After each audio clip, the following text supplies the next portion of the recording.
नमस्कार दोस्तों, हमारे चैनल में आपका स्वागत है। दोस्तों, आज हमारे भारत देश को आज़ाद हुए 75 साल पूरे हो गए हैं, पर आज भी हमारा देश पूर्ण साक्षरता को प्राप्त नहीं हुआ है। साक्षरता के क्षेत्र में विश्व में भारत का 121वां स्थान है। दोस्तों, आज भी भारत के अनेकों राज्य शिक्षा में पिछड़ा हुआ है। उसमें से एक राज्य हमारा बिहार भी है।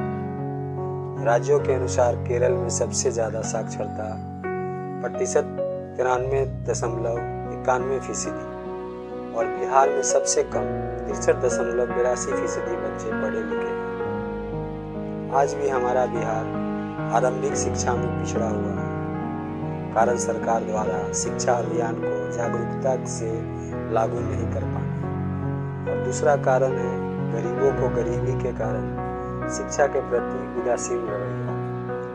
मैं नीरज कुमार आपको एक कहानी सुनाता हूँ। कहानी का शीर्षक है मुझे भी पढ़ना है। मीनू बहुत मेहनती लड़की थी। वह अपनी माँ के कामों में हाथ बटाया करती थी। उसकी उम्र लगभग 7 साल थी। उसके पिता मजदूर थे। वह दिन भर हाथों मेहनत करते थे। माँ लोगों के घरों में बर्तन और झाड़ू पोछे का काम करती थी। मीनू भी कभी कभी माँ के साथ काम पर जाया करती थी। वैसे वह घर पर रहकर ही अपने 2 साल के भाई को देखती थी। उसके खाने पीने नहलाने का ध्यान रखती थी। मीनू कभी स्कूल नहीं गई। उसका मन स्कूल जाने का होता था, लेकिन उसके मम्मी पापा ने उसे कभी स्कूल भेजने के बारे में सोचा ही नहीं। वे लोग अपने ही कार्यों में लगे रहते थे। मीनू जहाँ रहती थी उससे कुछ ही दूरी पर एक स्कूल था। वहां से अक्सर बच्चों को पढ़ने की आवाजें आते रहती थी। उसे जो भी सुनाई देता वो मन ही मन दोहराती थी। उसका दिमाग बहुत तेज था। उसे सुनकर वह सब याद हो जाता। उसने एक कविता भी याद कर ली थी। उसे पढ़ना लिखना नहीं आता था, लेकिन वह जो सुनती उसे एकदम से याद कर लेती। एक दिन मीनू की मम्मी को तेज बुखार आ गया था। वह बिस्तर से उठ नहीं पाई। बेटी, आज मेरी तबीयत ठीक नहीं है। मैं काम पर नहीं जा सकती। क्या तुम आज के लिए काम पर जा पाओगी? मम्मी ने बड़े प्यार से कहा। ठीक है मम्मी, बताओ कहाँ जाना है? मीनू ने पूछा। बेटा, चौराहे के पास वाली गली में मास्टर जी के घर पर, लेकिन ध्यान रहे काम करते समय कोई गड़बड़ ना हो। बर्तन धोते समय शीशे के बर्तनों का विशेष ध्यान रखना, टूटने न पाए, मम्मी ने समझाते हुए कहा। ठीक है, मैं सब कर लूंगी। आप चिंता मत करो, बस आराम करो, मीनू ने कहा। मीनू मास्टर जी के घर की ओर चल दी। उसने आराम से चौराहा पार किया और घर तक पहुंच गया। घर का दरवाजा बंद था। उसने डोरबेल बजाई। मास्टर जी ने दरवाजा खोला। कौन हो तुम? क्या चाहिए? मास्टर जी ने पूछा। वो आज मम्मी की तबीयत ठीक नहीं है, इसलिए मैं काम करने आई। मीनू ने कहा। आओ बेटा, अंदर आ जाओ। तुम काम करोगी? नहीं, मैं तुमसे काम नहीं करवाऊंगा। तुम तो मेरी बेटी के समान, मास्टर जी ने कहा। अगर मैं काम नहीं करूंगी तो आज की पगार कट जाएगी, मीनू ने मायूस होते हुए कहा। कोई पगार नहीं कटेगी, तुम्हारी मम्मी को पूरे रुपए मिलेंगे। बच्चे का काम केवल पढ़ना, खेलना और मुस्कुराते रहना है। ये घर का काम बड़ों का है, मास्टर जी ने बड़े प्यार से कहा। पर मम्मी ने मुझे काम करने को कहा, मीनू ने कहा। कोई बात नहीं बेटा, छोटा मोटा काम है, तुम्हारी आंटी कर लेगी। सुनो, तुम स्कूल जाती हो? कौन सी क्लास में पढ़ती हो? मास्टर जी ने पूछा। नहीं, मैं स्कूल नहीं जाती, लेकिन मुझे पता है स्कूल में क्या पढ़ाया जाता है, मीनू ने जवाब देते हुए कहा। अच्छा, हमें भी बताओ क्या पढ़ाया जाता है, मास्टर जी ने मुस्कुराते हुए कहा। मीनू ने तुरंत एक कविता सुना दी जो उसने याद की थी। अरे वाह, तुम तो होशियार बिटिया हो।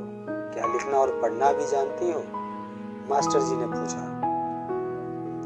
यह प्रश्न सुनकर मीनू मायूस हो गई। उसने ना में सिर हिलाया। कोई बात नहीं, मैं तुम्हारे पढ़ने की व्यवस्था कर दूंगा। तुम्हें पढ़ने का पूरा अधिकार है, मास्टर जी ने कहा। पर बापू तो स्कूल भेजते ही नहीं, मीनू ने कहा। मैं तुम्हारे बापू को समझाऊंगा। तुम अभी घर पर जाओ, मैं शाम को तुम्हारे घर आऊंगा, मास्टर जी ने कहा। मीनू खुशी खुशी घर लौट गई। उसने मम्मी को सारी बातें बता दी। मम्मी का बुखार भी उतर चुका था। शाम हो चुकी थी। मीनू के बापू घर पर आ चुके थे। उसी समय दरवाजे पर किसी के आने की आवाज सुनाई दी। मीनू दौड़कर बाहर निकली। बाहर मास्टर जी थे। मीनू उनको देखकर बहुत खुश हुई। मीनू के बापू और मम्मी भी बाहर आ गए। सभी ने मास्टर जी को नमस्ते किया। उन्हें बैठने के लिए कुर्सी दी। मास्टर जी ने सभी का हाल चाल पूछा। मैंने सुना है कि मीनू स्कूल नहीं जाती। आप लोग इसे स्कूल क्यों नहीं भेजते? मास्टर जी ने मीनू के सर को सहलाते हुए प्यार से कहा। क्या करें मास्टर साहब, स्कूल भेजकर? हम गरीब आदमी हैं, इतना रुपया कहाँ हमारे पास। वैसे भी लड़की है, क्या करेगी स्कूल में? इसका छोटा भाई है, उसको भेज देंगे स्कूल, मीनू के बापू ने कहा। कैसी बात कर रहे हैं? लड़का और लड़की दोनों एक समान है। दोनों को शिक्षा देना बहुत जरूरी है। ये इनका अधिकार है। उन्हें रुपए खर्च करने की जरूरत नहीं है। अनिवार्य शिक्षा के तहत सरकार ने 6 से 14 साल तक के बच्चों की आरंभिक शिक्षा देने की व्यवस्था की है। तुम्हें कोई रुपया खर्च नहीं करना, मास्टर जी ने बताते हुए। अच्छा, ऐसा भी है? ये तो हमको मालूम नहीं था मास्टर जी। अब मैं सोचूंगा मीनू को स्कूल भेजने के बारे में, मीनू के बापू ने कहा। सोचना नहीं, कल ही इसका दाखिला कराना है। फिर स्कूल भी तो यही पास में है, मास्टर जी ने कहा। ठीक है, जैसा आप कहें। आपने हमारी आंखें खोल दी, मीनू के बापू ने हाथ जोड़ते हुए कहा।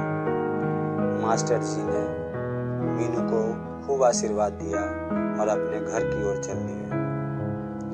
मीनू और उसकी माँ ये सब सुनकर बहुत खुश हुई। मीनू स्कूल जाने को बहुत उत्सुक थी।